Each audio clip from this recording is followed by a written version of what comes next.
The seagull glided high above the artificial floating island, searching for a target. A ring of floating barrier beaches, half-mile wide stretches of white sand, coconut palms, and affordable timeshares, surrounded the island to form a series of lagoons, which were dotted with smatterings of windsurfers, snorkelers, and assholes on personal watercraft. But the northern lagoons, which were used for maricultural purposes, were not accessible to the public, and they boasted large populations of shrimp, crab, and tasty fish. To an ordinary seagull, this self-replenishing smorgasbord would have signaled the end of scavenging coastlines for edible garbage and pestering fishermen for scraps of fish guts. It was a seagull's dream come true, a seagull's paradise in paradise, a place an ordinary seagull could settle down, raise a family, and not have to worry all the time about the cruel realities of survival. But this seagull was a robot, and it harbored no such desires. Reaching the end of its northernmost trajectory, the seagull initiated a swooping U-turn over the northeastern barrier beach. It ignored the fish hatchery below and set its course for Smiley World.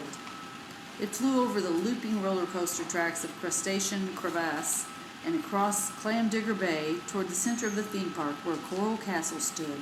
From there, the seagull adjusted its flight path to an ever-increasing outward spiral that would enable it to cover the entire park. Being a technological marvel, the seagull never needed to void its bowels. However, the swirling mass of tourists below were unaware of this fact, and in order to protect them from the experienced dampening worry of getting pooped on, the seagull was programmed to maintain a high altitude. Even so, it had no trouble spotting a target, multiple targets, behind a waste receptacle in Swashbuckler's Cove. The seagull shrieked twice and received a confirmation signal almost immediately.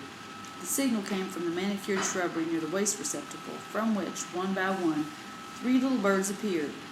These birds were sparrows, and like the seagull, they were also robots. They hopped and flitted across the concourse to where a handful of discarded popcorn lay. The first sparrow speared a fluffy nugget with its beak and hopped back into the bushes. The second sparrow did the same, depositing its load into a small concealed outlet that whisked the litter away to the processing plant. The third sparrow, however, struggled. It pecked and scratched at a piece of stuck popcorn, and until it had finally turned itself completely around, which is why it failed to detect the gray lure that shot out of the bushes from behind. Tuffy the squirrel, who was not a robot, remained completely motionless. According to his acorn-sized brain, this allowed him to achieve invisibility. That he was plainly visible against the green-tinted concourse did not deter him in the least. After all, nothing had eaten him yet. When it was clear the bird he'd just tackled would remain on its back, flailing its one working leg and emitting a slender curl of smoke, Tuffy snatched the last of the popcorn and scrambled back into the bushes. Recent setbacks told him he shouldn't bury it, that somehow if he did bury it, these crazy birds would find it and take it. However, being just a squirrel, Tuffy couldn't resist. With the plundered grub securely in the ground, Tuffy became invisible once more. Only when he was certain he was alone did Tuffy scratch futilely at the thick ring of white adhesive foam around his mouth, which his owner had applied in a misguided fit of anarchy prior to setting him free. Somewhere high above, a seagull shrieked.